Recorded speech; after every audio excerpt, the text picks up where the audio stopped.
Hi, hi. I thought we were at the end of part two, but we're not. We still got some more to go.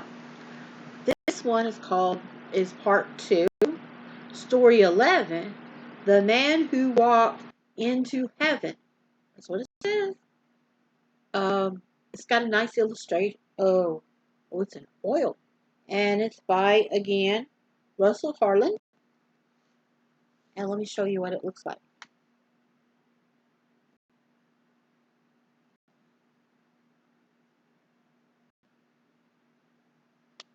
I wonder if anybody has the originals.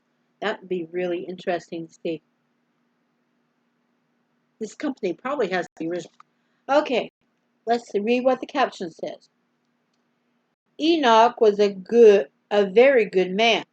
He loved God and was kind and helpful to his neighbors.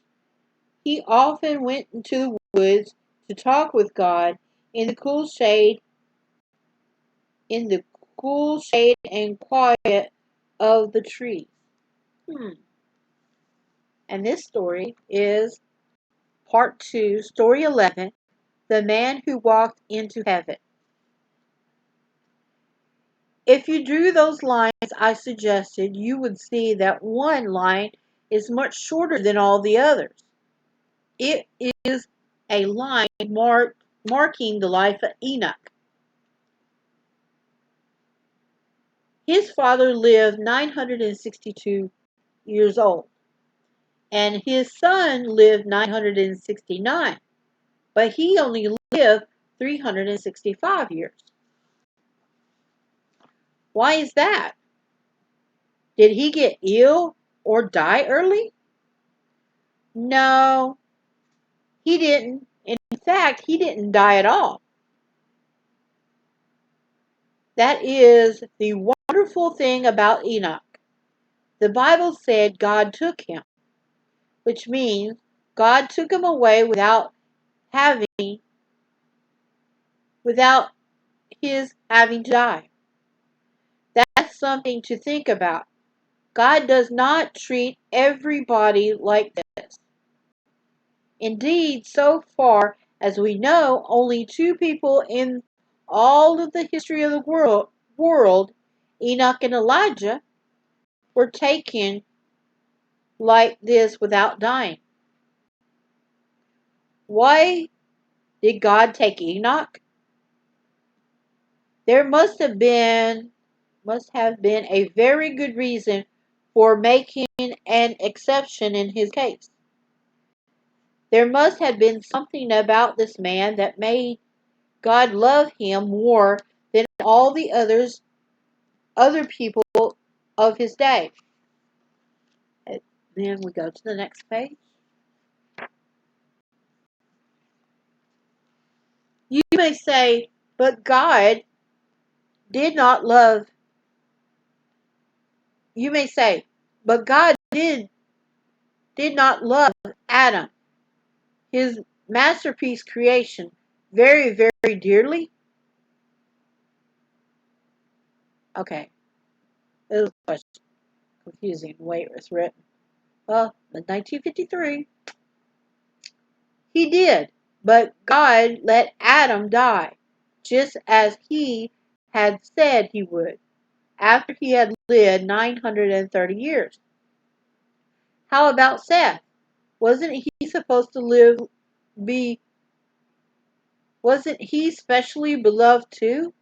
He was, but God let him die also. Excuse me, after he had lived 912 years. And so on with the others. God loved them, but he let them die.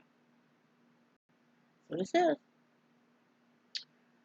With Enoch, however, it was different. God loved him so much that he didn't let him die. So he took him away to live with him forever. Why? The Bible doesn't tell us very much about it, but just enough so that we may understand. It says, and Enoch lived 65 years and begat Methuselah.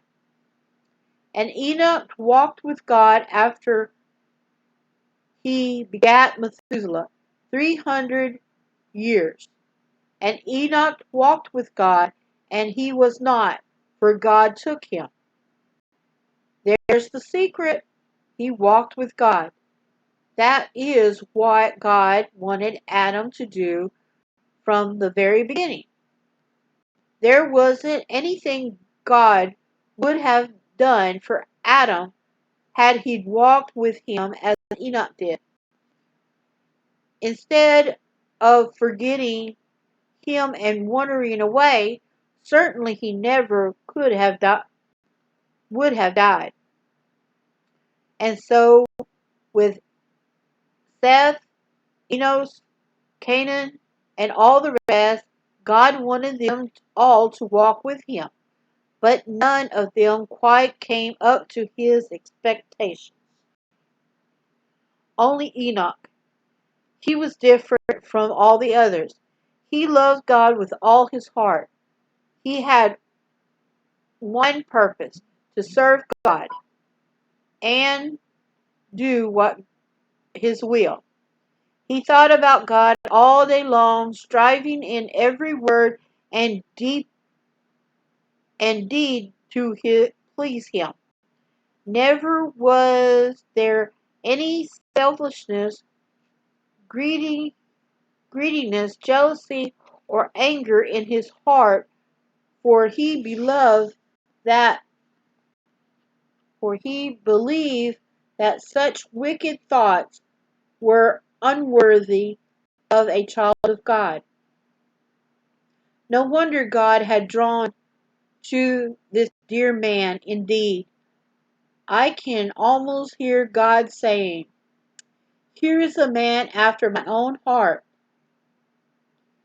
He is just what I hoped all the sons of Adam would be like. Dear Enoch, what a noble, godly soul." And Enoch walked with God 300 years. That's a long time, but God was testing him, watching him every day, every moment.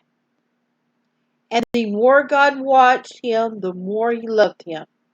Day by day, week by week, month by month, century by century. Enoch walked with God until at last, instead of dying, he kept on walking right into heaven. Ooh, centuries. What was it made Enoch? What was it? What was it? That's what it says. What was it made Enoch want to live such a life as this? It was it may have been the result of talking with him. Talk wait. It may have been the result of a talk he had with Adam, for Adam, remember, was still alive in Enoch's day. Perhaps he learned more of the love of God by making the world and man. He made up his mind to love God sincerely in return, and yet it might have happened because of something else. The Bible says that Enoch walked with God after, and then it stopped for a second. We stop for a second, and I'll show you the illustration. The watercolor, I call it watercolor illustration. Here's the watercolor illustration. And we go back. The Bible says that Enoch walked with God after he begot Methuselah. In other words, he's Methuselah's dad. That is, after his little boy was born. Having a little boy means a lot for most daddies and could well be that. As Enoch looked lovingly upon that precious baby of his and thought of the wonderful goodness of God in giving him a child like himself, that he gave his heart to God as never before and promised to love and serve him all his life. In a way, wait, go back, rewind. By that, as it may, from the moment Enoch walked with God, which may they kept in step, and as we walked together, they must have talked to each other, secrets too, things God could not reveal to anybody else. That was when Enoch learned so much of God's plan for the future, and why he was able to write them down, able to write that great prophecy. Behold, the Lord cometh with 10,000s of his saints. Even though he was only the seventh of Adam, God helped him see clearly down the ages to that wondrous day when Jesus shall come with all his glory. And so on, after 300 years of walking with God like this, God took him. In the New Testament, we read that Enoch was translated that he should not see death. For before his translation, he had this testimony that he pleased God.